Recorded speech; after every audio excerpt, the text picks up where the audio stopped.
নমস্কার বন্ধুরা, আপনারা সবাই কেমন আছেন? আশা করি সবাই অনেক ভালো আছেন। লক্ষ্মীর রান্নাঘরে আপনাদের অনেক অনেক স্বাগত। আজ আমি তৈরি করে দেখাবো ডিম আলু ফুলকপির কষা। এই রেসিপিটি একবার তৈরি করে খেয়ে দেখবেন, এটা গরম গরম ভাত হোক বা রুটি, লুচি, পরোটা সব কিছুর সাথে খেতে কিন্তু দুর্দান্ত লাগে। আর আমি যে পদ্ধতিতে তৈরি করেছি সেইভাবে তৈরি করলে এর স্বাদ কিন্তু মুখে লেগে থাকবে।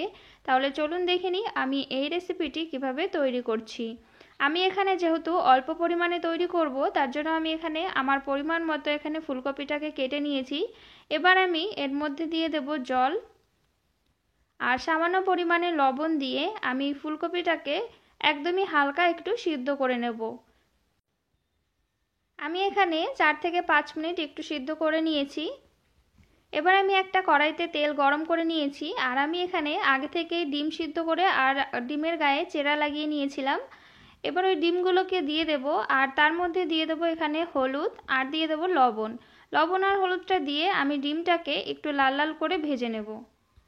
আমার চ্যানেলের রেসিপি যদি আপনাদের ভালো লেগে থাকে তাহলে অবশ্যই একটি লাইক করে দেবেন। নতুন বন্ধু হয়ে থাকলে চ্যানেলটিকে সাবস্ক্রাইব করে আমার পাশে থাকবেন। দেখুন ডিমগুলোকে আমি লাল লাল করে ভেজে নিয়েছি। এবার আমি এগুলোকে একটা পাত্রের মধ্যে তুলে নেব। ওই ডিম ভাজা তেলের মধ্যেই এবার আমি ভাপিয়ে রাখা ফুলকপিগুলোকে দিয়ে দেব। আর এখানে কিন্তু লবণ আর হলুদ ছাড়াই ফুলকপিগুলোকে আমি একটু লাল লাল করে ভেজে নেব। দেখুন আমি এখানে ফুলকপিগুলোকে লাল লাল করে ভেজে নিয়েছি। এবার আমি ফুলকপিগুলোকে একটা পাত্রের মধ্যে তুলে নেব। এবার ওই তেলের মধ্যে আমি আরও সামান্য পরিমাণে তেল দিয়ে দেব। আর এখানে আমি দুটো আলুকে এরকম গোটা গোটা করে কেটে নিয়েছি। এই আলুগুলোকে দিয়ে দেবো। আর এটা কিন্তু এবছরের প্রথম নতুন আলু। আলুগুলোকেও আমি লবণ আর হলুদ ছাড়া ভালোভাবে ভেজে নেব লাল লাল করে। দেখুন আমি লবণ হলুদ ছাড়া আলুগুলোকে ভালো করে ভেজে নিয়েছি। এবার আমি এই আলুগুলোকে একটা পাত্রের মধ্যে তুলে নেব। আর ওই তেলের মধ্যে আরও সামান্য পরিমাণে আমি এখানে তেল দিয়ে দেব। তেলটা গরম হয়ে গেলে এর মধ্যে দিয়ে দেব হাফ চা চামচ গোটা জিরে। জিরেটা যখন ভালোভাবে হয়ে যাবে তখন এর মধ্যে দিয়ে দেব মিডিয়াম সাইজের দুটো পেঁয়াজকে আমি একদম ছোট ছোট করে কেটে নিয়েছি, সেই পেঁয়াজ কুচিটা দিয়ে দেব। পেঁয়াজ কুচিটা দিয়ে একটু নাড়াচাড়া করে আমি হালকা কালার আসা অবধি ভেজে নেব। পেঁয়াজটা একটু নরম হয়ে যাবে আর হালকা কালার পাল্টে যাবে, ততক্ষণ ভেজে নিতে হবে। দেখুন এখানে হালকা কালার চেঞ্জ হয়ে যাওয়া অবধি আমি ভেজে নিয়েছি। এবার আমি এর মধ্যে দিয়ে দেব ছোট চামচের 1 চামচ রসুন বাটা। রসুনটাকে দিয়ে আমি একটু নাড়াচাড়া করে নেব যতক্ষণ না রসুনের কাঁচা গন্ধটা চলে যাচ্ছে। আমি 2 মিনিট মতো নাড়াচাড়া করে নিয়েছি। এবার আমি এর মধ্যে দিয়ে দেব ছোট চামচের 1 চামচ মতো আদা বাটা। আদা রসুন পেঁয়াজ একসাথে আমি আরও 1 মিনিট একটু নাড়াচাড়া করে নেব। 1 মিনিট মতো আমি আবার ভালো করে নাড়াচাড়া করে নিয়েছি। এবার এর মধ্যে দিয়ে দেব পরিমাণ মতো হলুদ। এখানে আমি হাফ চা চামচ হলুদ দিয়েছি। আর স্বাদ মতো লবণ দিয়ে দেব। লবণটা কিন্তু অবশ্যই বুঝে দিতে হবে, যেহেতু ফুলকপি সিদ্ধ করার সময়ও কিন্তু লবণের ব্যবহার করা হয়েছিল। আর দিয়ে দেবো এখানে হাফ চা চামচ জিরে গুঁড়ি, হাফ চা চামচ দিয়ে দেবো ধনে গুঁড়ি আর 1 চা চামচ দিয়ে দেবো এখানে লাল লঙ্কার গুঁড়ি। এটা কিন্তু ঝাল লাল লঙ্কার গুঁড়ি, তো ঝালটা আপনারা কেমন খেতে পছন্দ করেন সেই হিসাবে কিন্তু এখানে লাল লঙ্কার গুঁড়িটা দেবেন। আর সামান্য পরিমাণে জল দিয়ে আমি মশলাটাকে ততক্ষণ কষিয়ে নেব যতক্ষণ না তেল ছেড়ে যাচ্ছে। দেখুন এখানে মশলা থেকে কিন্তু তেল ছেড়ে দিয়েছে। এবার আমি এখানে ভেজে রাখা আলু ফুলকপিগুলোকে দিয়ে দেব।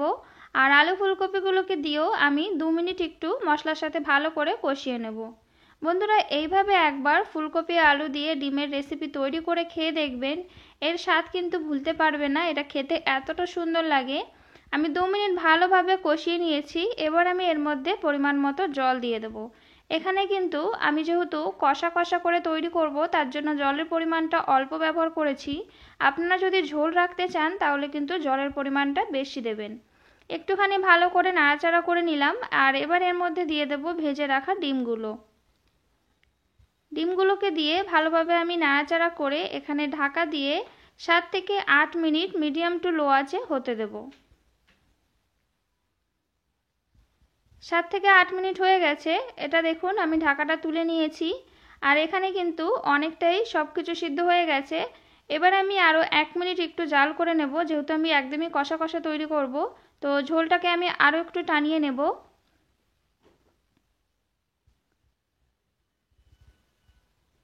ঝোলটা কিন্তু অনেকটা শুকিয়ে গেছে। এবার আমি এর মধ্যে দিয়ে দেব ধনেপাতা কুচি আর দিয়ে দেবো এখানে সামান্য পরিমাণে গরম মশলা গুঁড়ি। এবার আমি ভালোভাবে নাড়াচাড়া করে নেব। আর দেখুন এখানে কিন্তু ঝোলটা অনেকটা শুকিয়ে গেছে, একদম কষা কষা হয়ে গেছে। নামিয়ে নিলে কিন্তু যেটুকু ঝোল আছে সেটুকুও থাকবে না। এবার এই পর্যায়ে গ্যাসটা বন্ধ করে আমি একটা পাত্রে নামিয়ে নেব। তৈরি হয়ে গেছে ডিম আলু ফুলকপি দিয়ে কষা রেসিপিটি যদি আপনাদের ভালো লেগে থাকে তাহলে অবশ্যই লাইক করে দেবেন। নতুন বন্ধু হয়ে থাকলে চ্যানেলটিকে সাবস্ক্রাইব করে আমার পাশে থাকবেন। বাড়িতে এইভাবে একবার হলেও তৈরি করে খেয়ে দেখবেন। গরম ভাত হোক বা রুটি, লুচি, পরোটা সব কিছুর সাথে খেতে কিন্তু দুর্দান্ত লাগে। তাহলে আজ এই পর্যন্ত। ভালো থাকবেন, সুস্থ থাকবেন। আবার চলে আসবো অন্য কোনো রেসিপির সঙ্গে। ততক্ষণে সবাই সাবধানে থাকবেন।